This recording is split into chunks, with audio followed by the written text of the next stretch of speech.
Hi guys and gals, Froggy here. These are end links or heim joints, you can call them either one, for my rear sway bar. I noticed that the original ones are loose and making a little noise, and the noise is not so bad, but it also means that the sway bar is not working at its optimum. So I'm going to show you how I put these on, and what I'm going to do is back up the car onto my ramps, because when you work on a sway bar, you want it to be in its operating position. And when you use adjustable end links, these are adjustable. The length is adjustable. Stock end links are not adjustable, so these are better. They're also stronger. But what I was going to say is, when you set the sway bar, you don't want any load on it, or preload, or twisting on it. So that's why the suspension has to be in the road position, or the loaded position. So I'll put it up on the ramps, it'll still be loaded. So that's how that'll work.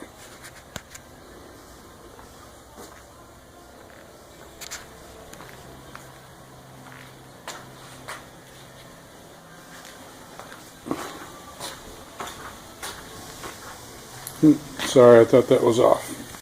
Okay, we're up on our ramp. Here's our rear sway bar, and some brackets that hold it to the lower, the rear cradle, the rear suspension cradle.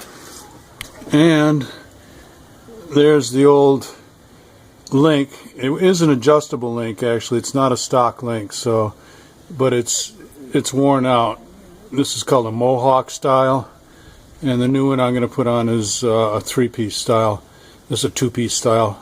So I'll show you that. We have to take off 1, 2, and 2 more on the other side. So let me get at that. Okay, here's the new one side by side with the old one. And what I want to explain to you is that these get worn out when they're loose. You're not going to be able to see me wiggle this, but I can move that maybe a millimeter inside the part that holds the ball. This is the ball, and actually on both ends it's loose. Now these are going to be nice and tight, not super tight, but you know, there's some resistance when you move them around, and they'll stay that way a lot longer because they're heavier duty and they're to a tighter tolerance than these. And these are 3-piece. Here's 1 piece, 2, and then it's inserted in here with these. It's kind of like shims. This is just crimped onto the ball. 1, 2. So I wanted to show you that. I want to show you the sway bar too. Okay, this side is even looser, and I propped the camera up on the ground, and I want to see if you can actually hear this when I jiggle it. My trash truck is driving around the cul-de-sac here, so he's making noise too, but let me try this.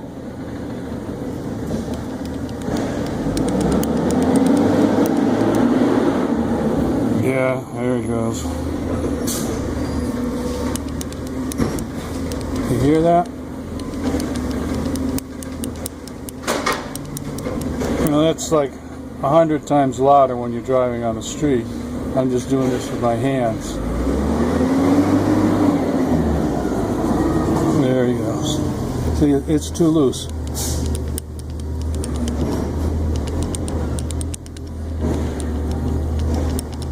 Yeah, okay, that's enough. One more thing I want to show you, just to do a complete sway bar service. The reason, see, I can move this by hand, not easily, but I'm moving it with my hand. Now, I've got some washers that are shimmed up underneath this bracket, which has a bushing. I'm not sure if it's rubber or poly, but you want to do that so that the bar is not too tight. If the bar is too tight, it's supposed to be able to move a little bit, not that much, but a little bit. So some lubrication in here, and putting some shims, flat washes, so that it moves by hand with a little bit of force. That's how you want to have it set. Okay? So I'm going to take this one off, I guess, and I'm probably going to have to take it all off to lubricate it. Let me think about that a little bit. Here's what I did. I hope this shows up. I have to get it back a little bit.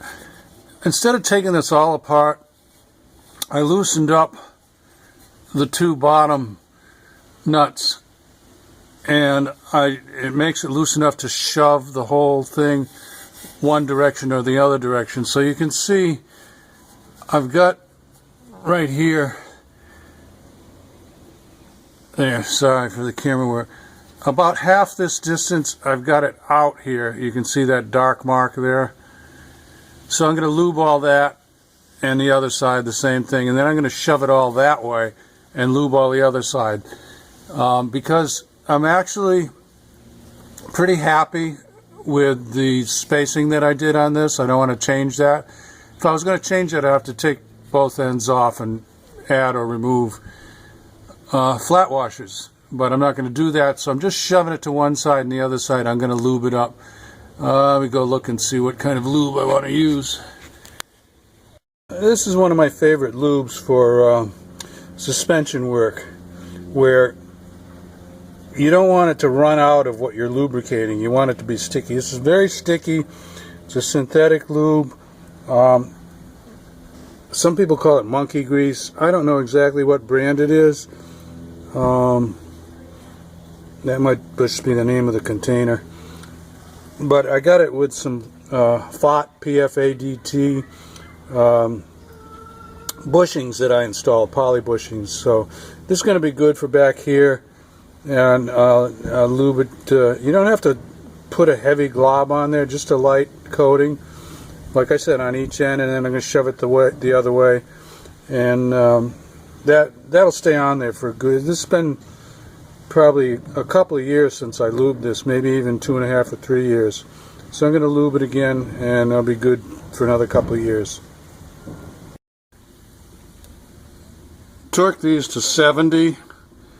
That's a lot. That's what it's called for, 70. And then all the rest of these, before I forget, this is not the standard nut and bolt, so I'm going to put them to about 55, 50, maybe 50, 55. That'll hold pretty good. So we've got our sway bar lubed up real good, and now we're going to start attaching the new links. It doesn't matter really, well, it does a little bit, how long the links are. You want to adjust the length so that it's clearing everything up underneath. If you have your links too long or too short, they could hit something. These were good. So what I'm going to do is lay the new one next to the old one, and I'm just going to screw this until I get the approximate length, give or take a thread. And then on the other side, I'm going to hand fit it so that the bolt slips in and out just easily by hand. That means there's no preload on it. Remember I told you we're in running position. We've got weight on the suspension, so that's how you're supposed to do it. Without any preload. Now these little steel rings, it's a sleeve, it's like a steel sleeve. That's to give the Heim the ability to move around. You could see if I had this head of this bolt right up against the heim without that sleeve, see what would happen? It would hit. And that's what you don't want. You want the heim joint and the sway bar to be able to move around. So that's why you put these sleeves on. And they come in different sizes, and they're steel. And when I put one up against, when it goes up against the steel sway bar, it's fine. It's steel against steel. But when it goes up against the suspension piece, that's an aluminum alloy. So I like to put a steel washer in between so that this doesn't create a little groove in the aluminum alloy, because the steel is stronger, of course, than the aluminum alloy, so it'll wear a little groove in there. So I like to just throw a steel washer in there. So let me assemble one of these up there and I'll show you. The top of the link goes towards the front of the car. If I put it over here, it would create a greater angle to where I'm attaching it. And I want it to be pretty much as up and down, kind of vertical as I can get it. So I could put it over here, but it would put more of an angle, as I just said. So this is a better place to put it. And you can see I've got my two steel sleeves in there. There's one, and there's the other one, so that this can move around. And then I'm going to do the same thing on the other end, and I'm also going to put I want to show this to you. Where am I here? Sorry, I'm having trouble getting it in frame. There, right there. See, this is aluminum alloy here, so I'm going to put my steel washer there so that the steel sleeve doesn't wear into that aluminum alloy. That's just a little thing that I came up with. Maybe everybody does that, I don't know. So let's get the bottom done. Okay, we're doing pretty well here then. We get the bottom, we get a spacer on either side of the ball, top, spacer on either side of the ball, and this is gonna, I haven't tightened that middle jam nut up yet. That's called a jam nut. But that's gonna be able to move nicely, and it's gonna last a long time, and the bar moves good, so I'm very happy with that. Now we do the same thing on the other side, except we adjust the length so that I can slip that final bolt through without pushing it at all. So let me get to the other side. Okay, I had to I put a little 2x4 through the wheel and had to tap this one a little bit. You want to get these equal both sides. You don't want to have your sway bar tilted one way or the other way. And a good way to see that is to get the angle on this. If you just eyeball it with the angle on both sides being equal.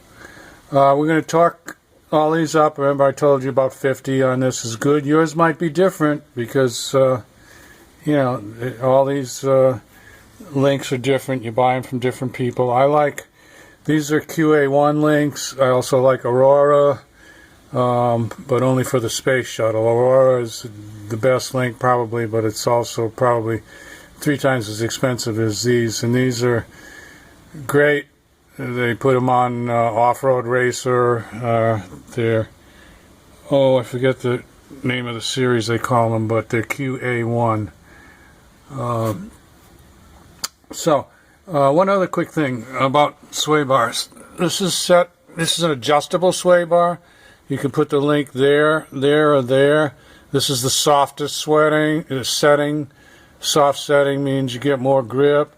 You want to loosen up the rear end, you go to here or in the middle. What else? This has the front is not an adjustable sway bar. The back is an adjustable. I'll do a separate video on the front. They're a little bit different. And well, that's it. Oh, one more thing. Make sure that this edge here is lined up top and bottom. You don't want them cocked off one side or the other, because if they did by chance touch anywhere, the only one that looks like it's even possible, I don't know, it looks like I've got pretty good clearance all the way around. But you want it lined up basically before you put this jam nut up tight. Okay, so that's all Froggy has. If you want to find out more about the cars that I work on, subscribe to my channel, and if you enjoyed this one, give me a thumbs up or like or do something. Put a comment on there. Let me know that you're alive out there. Okay? Take care. Froggy out. Bye-bye. Here's one more thing. Froggy already has one. Always has one more thing. I don't know if you could hear me when I was rattling that the worn out link. So